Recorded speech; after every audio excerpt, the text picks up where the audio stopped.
আমরা এই মুহূর্তে সরাসরি স্টুডিওতে স্টার নিউজের স্টুডিওতে নির্বাচন নিয়ে বিশেষ করে একটু আলাপ করতে চাই। আমরা স্বাগত জানাচ্ছি ব্যারিস্টার জ্যোতির্ময় বড়ুয়া, যিনি সিনিয়র আইনজীবী এবং যিনি বাংলাদেশের রাজনীতি এবং অন্যান্য সংবিধান বা আইন নিয়ে যিনি গবেষণা করেন, বিশ্লেষণ করেন। আপনাকে স্বাগত দাদা। কেমন দেখলেন আসলে সার্বিকভাবে নির্বাচন? অনেক আকাঙ্ক্ষিত একটি নির্বাচন বলা যায়। ধন্যবাদ আপনাদেরকে। আজকে সকালে আসলে নিজেই ভোট দিতে গিয়েছিলাম এবং ভোট দিতে গিয়ে যেটা লক্ষ্য করলাম যে আসলে কিছুটা চাপা উত্তেজনা তো আসলে ছিল মানুষের মধ্যে, যে কেমন হতে পারে ভোট, কিন্তু সেরকম কোনো রকমের উত্তেজনা তৈরি হওয়ার মতো ঘটনা কিন্তু চোখে পড়লো না আমি যে কেন্দ্রে ভোট দিতে গিয়েছি, এবং সুশৃঙ্খলভাবে ভোট দিয়েছি। তবে একটি বিষয় লক্ষণীয় ছিল, বোধহয় সকালবেলায় হোক বলে কিনা জানি না, ভোটারদের উপস্থিতি কিছুটা কম চোখে পড়েছে। কারণ এটি সারাদিনে সর্বশেষ হিসেব কী দাঁড়ালো সেটি দেখার বিষয়। যেটি ইসি যেটা বলছিলেন যে দুপুর 2টা পর্যন্ত 36,000 ভোট কেন্দ্রে ভোট পড়েছে 47.91%। কম্পারেটিভলি সেটা কিন্তু আসলে একটা লো টার্ন আউট। তো এটা 4টা পর্যন্ত, 4:30 পর্যন্ত আসলে কি হলো ফাইনাল রেজাল্টটা জানতে পারলে আমাদের বোঝাপড়াটা আর একটু সুবিধা হবে। না, এখন যে সংখ্যাটা আপনি বললেন, আপনার কাছে কি মনে হতে পারে? কেননা বড় রাজনৈতিক দল, অনেক বড় বড় রাজনৈতিক দল এখানে এসেছে। কিছুক্ষণ আগে আমরা দেখলাম যে জামাতের পক্ষ থেকে বলা হয়েছে 51টি দল এবার নির্বাচনে। তাদের দাবি হচ্ছে বা তাদের মন্তব্য হচ্ছে যে সবচেয়ে বেশি দল এবারে নির্বাচনে।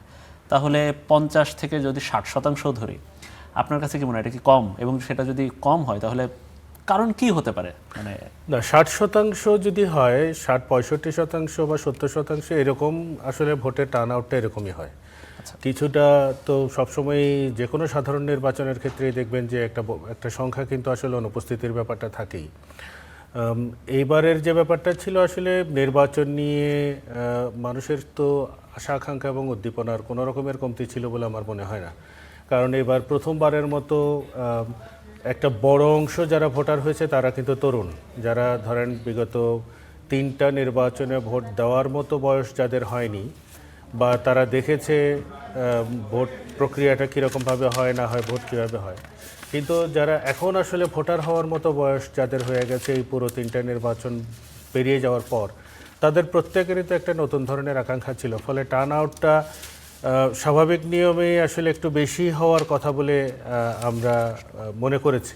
তো সে কারণেই হচ্ছে, যদি কম হয় তাহলে এটা তো অনেকগুলো বিষয় এখানে ভাবতে হবে, যে হয়তো তাদের মধ্যে সংখ্যা কাজ করেছে, হয়তো সহিংসতা হতে পারে। খুব বেশি কেন্দ্রে কিন্তু সহিংসতার খবরও আমরা পাইনি। 2-1টি কেন্দ্রে ভোট গ্রহণ বন্ধ করার কথা আমরা শুনতে পেয়েছি, ভোলাতে এবং কুমিল্লাতে বোধহয় 2টি, আর এরকম 2-1টি জায়গায় বিচ্ছিন্নভাবে। কিন্তু ভীতিটার কারণেও হয়তো অনেকেই জাননি, সেটা হতে পারে। আর আরেকটা বিষয় আসলে উল্লেখ না করলেই নয়, সেটা হচ্ছে 51টি রাজনৈতিক দল অংশগ্রহণ করলেও একটা বড় অংশ তো আসলে অনুপস্থিত, যারা রাজনীতিতে নিষিদ্ধ হয়েছে, যারা ভোট দিতে পারার মতো কোনো রকমের সুযোগ আমরা তৈরি করতে পারিনি, বা সেই সিচুয়েশনটা হয়নি এখনও পর্যন্ত।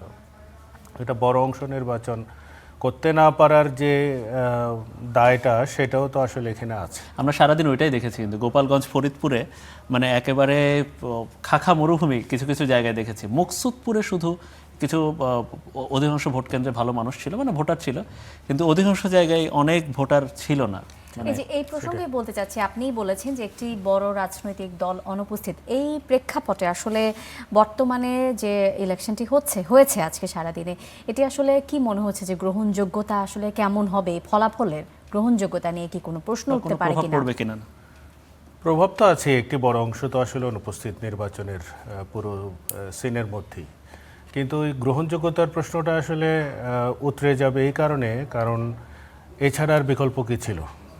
বিকল্প তো আমাদের সামনে কিছু ছিল না। এখন রাজনৈতিক দল নিষিদ্ধ করার ব্যাপারটা এসছে, তাদের নির্বাচনে প্রতিদ্বন্দ্বিতা করতে না পারার বিষয়গুলো আইনিভাবে একটা ব্যবস্থা নেওয়া হয়েছে, এবং সেটি জনদাবির জায়গাতেও ছিল একটা পর্যায়ে গিয়ে।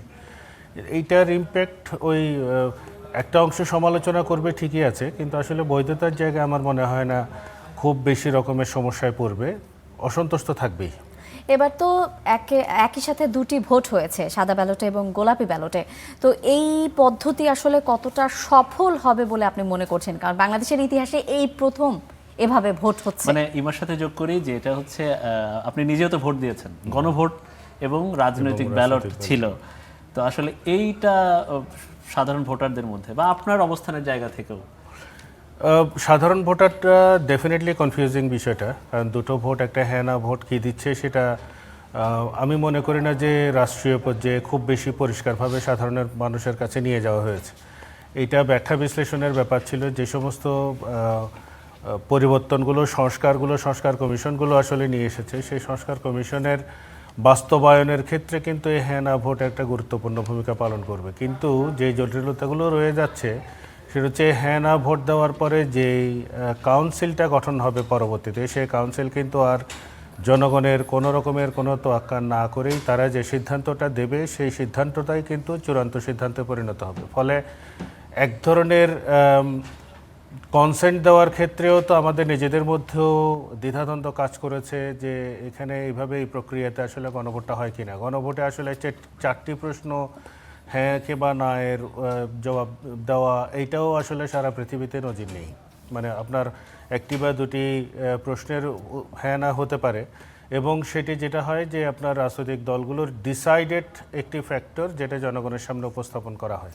এই প্রথম আবার এটাও আসলো যে রাজনৈতিক দলগুলোর ডিসেন্ট থাকা সত্ত্বেও সেইটাই আবার জনগণকে হ্যাঁ না ভোটের জন্য উপস্থাপন করা হলো। ফলে এক্ষেত্রে একটু ভিন্নতা তো আছেই, জটিলতা এই যে এই গণভোটে কিন্তু আরেকটি বিষয় ছিল, সেটি হচ্ছে দ্বিকক্ষ বিশিষ্ট সংসদের প্রস্তাব। তো বাংলাদেশের প্রেক্ষাপটে আসলে এই প্রক্রিয়া আসলে কতটুকু যৌক্তিক এবং এটি আসলে আইনগতভাবে কেমন প্রভাব ফেলতে পারে বলে আপনি মনে করছেন? দ্বিকক্ষ বিশিষ্ট সংসদের যে প্রস্তাবনা এসছে সেটি দেখেছি, এবং আমার কাছে যেটা মনে হয়েছে যে আপনারা সাংবাদিক বন্ধুরা যারা আছেন তারা আরও ভালো বলতে পারবেন। রুট লেভেলের মানুষজনের সাথে যখন আপনারা কথা বলেন, তারা আসলে এই 300 আসনের যে রেগুলার ভোট সেটাই ঠিকঠাক মতো বোঝেন না। এই দ্বিকক্ষ বিশিষ্ট ভোটের যে জটিলতাগুলো তৈরি হবে এবং ডিসিশন মেকিংয়ের ক্ষেত্রে বলুন, এবং অপোজিশনে থাকা সত্ত্বেও পাওয়ার প্লে করার ক্ষেত্রে তাদের যে বড় ক্ষমতাশীল দলকে জিম্মি করে ফেলার মতো যে সিচুয়েশনগুলো তৈরি হবে, এগুলো বাংলাদেশের জন্য খুবই নতুন, এবং আমার মনে হয় না যে বাংলাদেশের নাগরিক এখনও পর্যন্ত সেভাবে প্রস্তুত, সাধারণ জনগণ, সাধারণ ভোটাররা। আমি অনেককেই জিজ্ঞেস করে দেখেছি, আমাদের বন্ধুমহলেও আলোচনা করে দেখেছি যে তারাও কনফিউজ যে আসলে দ্বিকক্ষ বিশিষ্ট এই সংসদে কিভাবে কোন প্রক্রিয়ায় কী সিদ্ধান্ত হবে, সেখানে আমরা জানতে পারবো কিভাবে, জনগণের অংশগ্রহণের ব্যাপারটাকে আসলে কিভাবে এখানে মূল্যায়ন করা হবে, এবং এই পুরো ডিসিশন মেকিং প্রক্রিয়াটাই অনেকের কাছে এখনো পর্যন্ত পরিষ্কার না।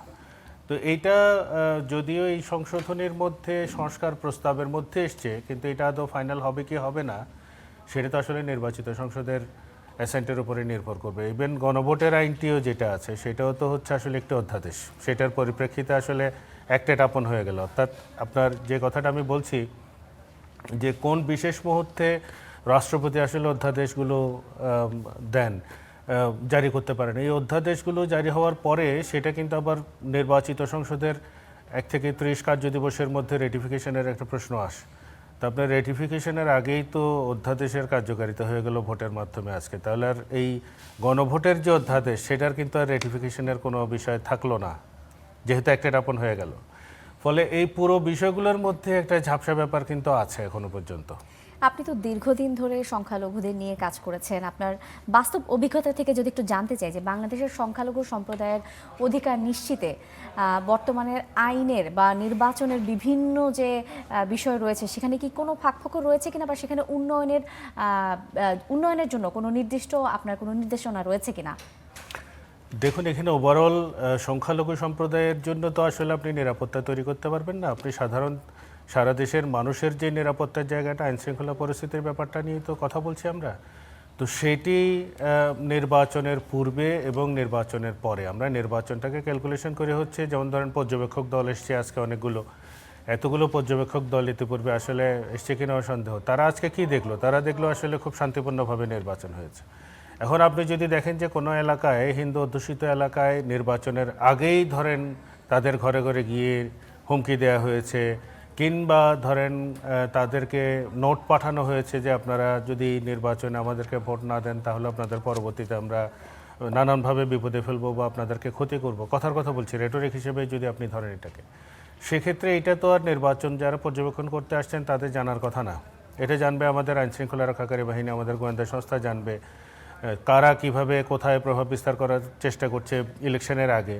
ইলেকশনের পরে যেটা হয় সেটা হচ্ছে জেতার পরে যেই দল জেতে সেই দল তখন তো বিজয়ের উল্লাস করে, আর যারা হেরে যায় তারা কিন্তু গিয়ে ওর বাড়ি গিয়ে আক্রমণ করে।